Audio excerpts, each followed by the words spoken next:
بسم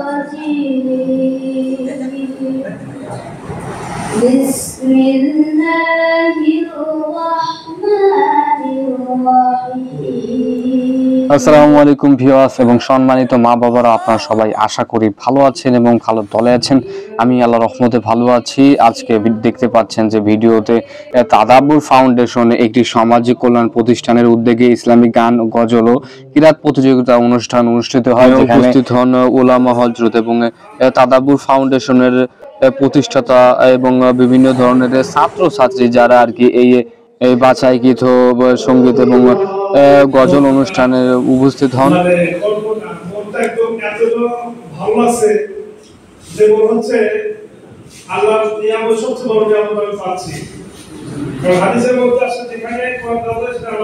তাদাব্বুর ফাউন্ডেশনের যিনি সভাপতি এবং পরিচালক, তিনি তার কিছু প্রয়োজনীয় এবং এই প্রতিষ্ঠার সম্বন্ধে কিছু বক্তব্য রাখেন। 2020 সালে ফাউন্ডেশন প্রতিষ্ঠা করেছি, তাদাব্বুর ফাউন্ডেশন। সূরা মুহাম্মদের 24 নম্বর আয়াতে তাদাব্বুরুল কোরআন, এই থেকে আমরা নিয়ে এই শব্দটা নিয়ে তাদাব্বুর ফাউন্ডেশন প্রতিষ্ঠা করেছি, সমাজ কল্যাণ প্রতিষ্ঠান। এছাড়াও আমরা বিভিন্ন সামাজিক কাজ, সমাজ কল্যাণের কাজ করে এসেছি।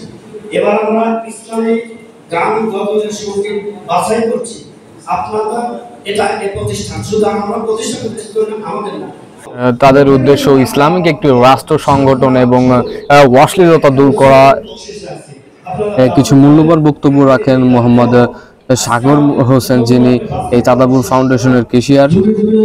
এই পৃথিবীতে আল্লাহ রাব্বুল আলামিন যত নবী রাসূলকে পাঠিয়েছেন, তাদের উদ্দেশ্য ছিল সৎ, এবং তাদের আদর্শ বাস্তবায়ন করতে গেলে আমাদের উদ্দেশ্য সেরকম সৎ হতে হবে।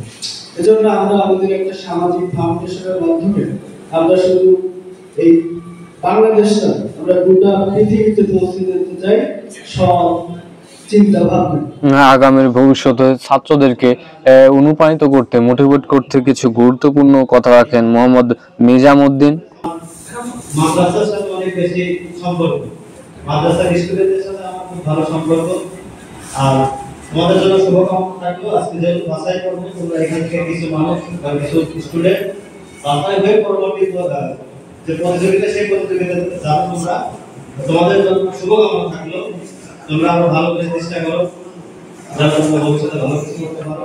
কে কিভাবে কোন সুরে কি কোয়ালিটিতে গাচ্ছে এটা দেখার জন্য। আসলে আমি এখানে একটা শিল্পীকেও মন ছেড়ে গাইতে দেখি নাই, অর্থাৎ আপনাদের কণ্ঠ সুর আলহামদুলিল্লাহ অনেক ভালো ছিল, কিন্তু চেষ্টায় গাফিলতি ছিল ভাই।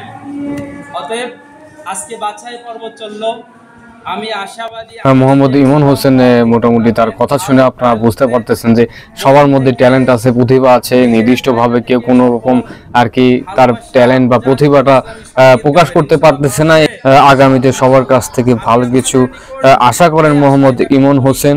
আগামীতে যেন সান্ত্বনা পুরস্কার হিসেবে ছিল একটি কলম এবং নাস্তা, এবং তাদের এরকম কথা থাকে যে যদি আপনাদের কোনো ভাই বোন থাকে, আপনারা পরবর্তী যে প্রতিযোগিতা হবে সেই প্রতিযোগিতায় অংশগ্রহণ করতে পারবে। তো ভিডিওটি এতক্ষণ ধৈর্য সহকারে দেখার জন্য আপনাদের সবাইকে অসংখ্য ধন্যবাদ। আর ভিডিওটি ভালো লাগলে লাইক, কমেন্ট, শেয়ার দিয়ে পাশে থাকবেন, আর চ্যানেলটি অবশ্যই সাবস্ক্রাইব করবেন। ধন্যবাদ, সুস্থ থাকবেন, ভালো থাকবেন। আসসালামু আলাইকুম, আল্লাহ হাফেজ।